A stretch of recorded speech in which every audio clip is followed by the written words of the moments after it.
Bueno, pues voy a hablar de la aplicación de las derivadas al estudio del crecimiento máximos y mínimos. Primero vamos a hablar de cómo estudiar el crecimiento y decrecimiento y los máximos y mínimos, y luego lo vamos a ver en un ejemplo resuelto de tipo EVA. El crecimiento y el decrecimiento. Bueno, pues si f' es mayor a 0, la función es creciente, como vemos aquí. Si f' es menor a 0, pues vemos que la función es decreciente, como vemos en este otro ejemplo. Y si f' es igual a 0, pues la función ni crece ni decrece. Bueno, pues aquí tenemos un ejemplo en el que nos dice que f de x es igual a x al cubo menos x cuadrado menos 8 menos 8x más 8.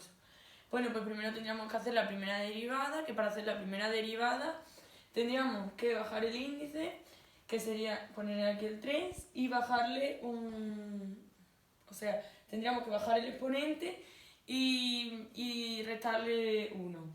Pues y tendríamos que f' es igual a 3x al cuadrado menos 2x menos 8, y ahora lo tendríamos que igualar a 0, y nos da que es x es igual a 2 y x igual a 4 tercios.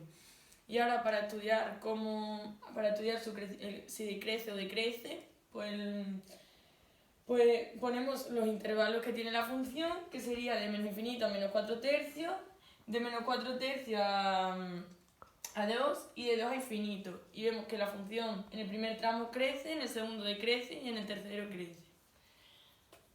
Bueno, pues ahora vamos a ver los máximos y los mínimos, que como hemos dicho antes, que si f' es mayor a 0, pues la función crece. Si f' es menor a 0, la función decrece. Y ahora, si f' es igual a 0, pues tenemos un posible máximo o un posible mínimo.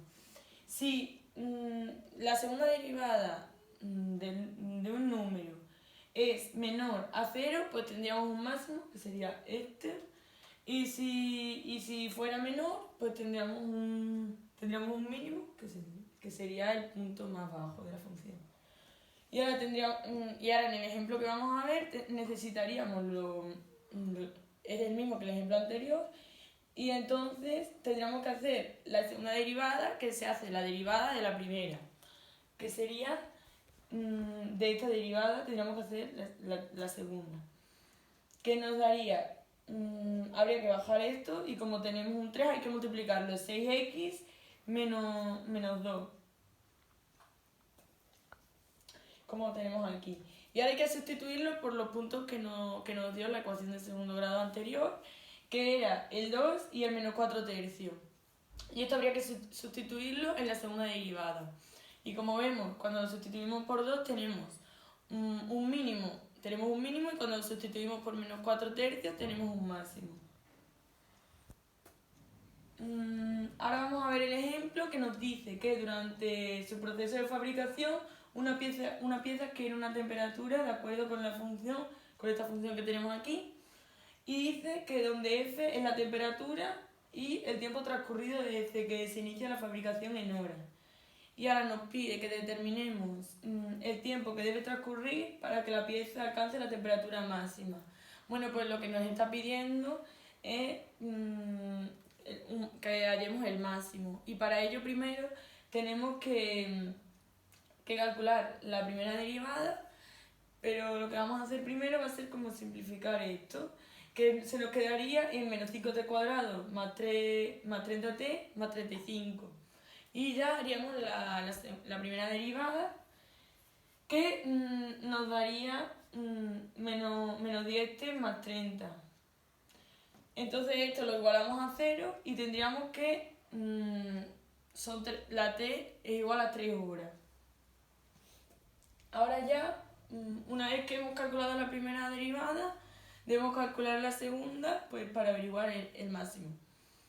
Entonces, esto es como el ejemplo que hemos hecho antes. Ahora en la segunda derivada tenemos que nos da menos 10. Entonces, como es menor a 0, tenemos un máximo. Entonces, ahora nos dice el apartado B, ¿cuál será el valor de dicha temperatura máxima? Bueno, pues ahora lo que tendríamos que hacer es sustituir lo que nos dio en la ecuación anterior, como hemos hecho antes, que era 3. teníamos que era 3, entonces lo sustituimos en la función y nos da que la temperatura es de 80 grados. Ahora, en el apartado C nos dice que determinemos la hora desde que se inicia su fabricación a la que la temperatura de la pieza será 60 grados centígrados. Entonces nos dan ahora que la temperatura es igual a 60 grados centígrados y tendríamos que sustituir el f de x por el 60. Y nos daría esta ecuación de segundo grado, de que lo hemos igualado a 0. Y lo que vamos a hacer es reducirla dividiendo todo por 5 y tendríamos t cuadrado menos 6t más 5 es igual a 0.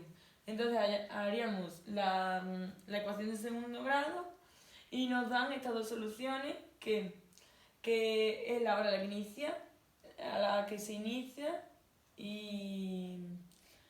O sea, desde la hora que se inicia la temperatura de la piedra, que serán 60 grados centígrados, y tenemos que a la primera hora T es igual a 60 grados y a la quinta hora T es igual a 65 grados.